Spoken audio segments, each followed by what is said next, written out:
नमस्कार दोस्तों, एक साल पूरे होने को है किसान आंदोलन को। और हर बार की तरह जनता को सरप्राइज़ देते हुए मोदी जी 8 बजे की बजाय आज सुबह ही टपक पड़े, सुबह ही आ गए, 9 बजे आए और जनता के नाम उन्होंने एक संदेश दिया। इस संदेश में उन्होंने जो तीनों कृषि कानून थे उन्हें वापस लेने की घोषणा की और उन्होंने इस प्रकाश के पर्व पे किसानों से कहा कि वो अब अपने अपने घरों को वापस चले जाएं। तो सबसे पहला मेरा कहना है कि जब आप ही के जो प्रतिनिधि हैं, आप ही के जो मंत्रिमंडल के मंत्रीगण हैं, उनके द्वारा जब आंदोलन अपने चरम पे था तो कहा गया, या आज भी कहा जाता है कि वो किसान तो थे ही नहीं। तो जब वो किसान थे ही नहीं तो फिर किसकी बात आप मान रहे हैं? और जब कृषि कानून इतना अच्छा है तो आप चंद किसानों के लिए आप लाखों करोड़ों किसानों की बलि क्यों चढ़ा रहे हैं?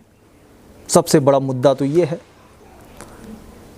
और अब आपको ध्यान आया है उन किसानों का जिन किसानों ने इन विगत साल भर के दौरान कितने मौसमों का, कितने कष्टों का सामना किया, कितने किसानों के अपनों ने अपना बलिदान दे दिया।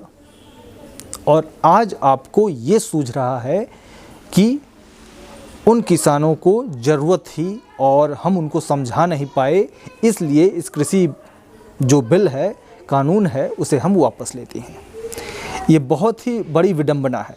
इसका मूल कारण कहीं अभी जो हाल ही में चुनाव संपन्न हुए हैं जिनमें करारी हार का सामना करना पड़ा है, कहीं वो तो नहीं, या 2-3 राज्यों में जो चुनाव होने हैं, पंजाब हो गया, उत्तर प्रदेश हो गया, कहीं डर तो नहीं सता रहा कि अब तो हम जाएंगे? क्योंकि अभी हाल ही में अखिलेश यादव जी ने भी बयान दिया था कि हो सकता है पंजाब और उत्तर प्रदेश के चुनाव को देखते हुए सरकार तीनों कृषि बिल कानून को वापस ले सकती है। और ऐसा ही हुआ। बशर्ते जो भी बात हो, इसमें हमारे किसान बंधुओं की जीत हुई है।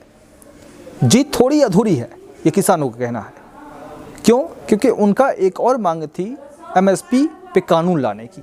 फिलहाल वो अभी हुआ नहीं है, इसलिए किसानों का जो प्रदर्शन है वो जारी रहेगा। मेरा ये वीडियो बनाने का मकसद यही है कि हमारे जो प्रेरक बंधु हैं वो किसानों की राह पर चले और किसानों से कुछ सीखें। हमें सरकार को कैसे जगानी है और कैसे अपनी बात मनवानी है, इन चीज़ों को सीखने के लिए हमें उनकी रणनीति, उनके धैर्य से कुछ सीखने की ज़रूरत है। यहाँ हमारे प्रेरकों के द्वारा जब भी कोई धरना प्रदर्शन का आयोजन किया जाता है वो आंशिक होता है। आंशिक क्या, उसे मैं अल्प आंशिक कहूँगा, जिसका कोई उत्तर नहीं है और जिस पे आप कभी भी विजय को नहीं प्राप्त कर सकते। वर्तमान समय में एक प्रदर्शन इको गार्डन लखनऊ में चल रहा है और ये प्रदर्शन दुर्गेश जी के संरक्षण में हो रहा है। अब ये प्रदर्शन कब तक चलता है ये देखने वाली बात होगी। लेकिन अब हमें जो प्रदर्शनों से रिजल्ट मिले हैं, जो किसानों के प्रदर्शन से रिजल्ट मिले हैं, उस रिजल्ट को देखते हुए इस प्रदर्शन की रूपरेखा को चेंज करने की आवश्यकता है और इसे लंबे समय तक चलाने की ज़रूरत है। कि जब आपको जीत चाहिए और जीत ऐसे नहीं मिल जाती, क्रूरता के समय में जीत हासिल करने के लिए हमें अपने आप को महर्षि दधीची के समान कठोर करना पड़ेगा।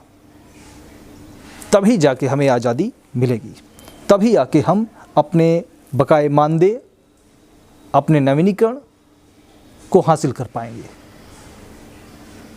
तो हमारे जितने भी प्रेरक बंधु इस वीडियो को देख रहे हैं, आपसे विनम्र निवेदन है कि जितने भी संगठन के पदाधिकारी हैं, जैसे सत्यवान वर्मा जी हैं, सत्येंद्र यादव जी हैं और धरना देने वाले वर्तमान में दुर्गेश जी हैं, इनसे संपर्क करें, लखनऊ इको गार्डन में पहुँचें, आप इनके धरने का समर्थन करें, सपोर्ट करें और ये दबाव बनाएं कि ये धरना समाप्त ना हो, क्योंकि जब ये धरना अगर समाप्त हो गया तो फिर आप भी समाप्त हो जाएंगे।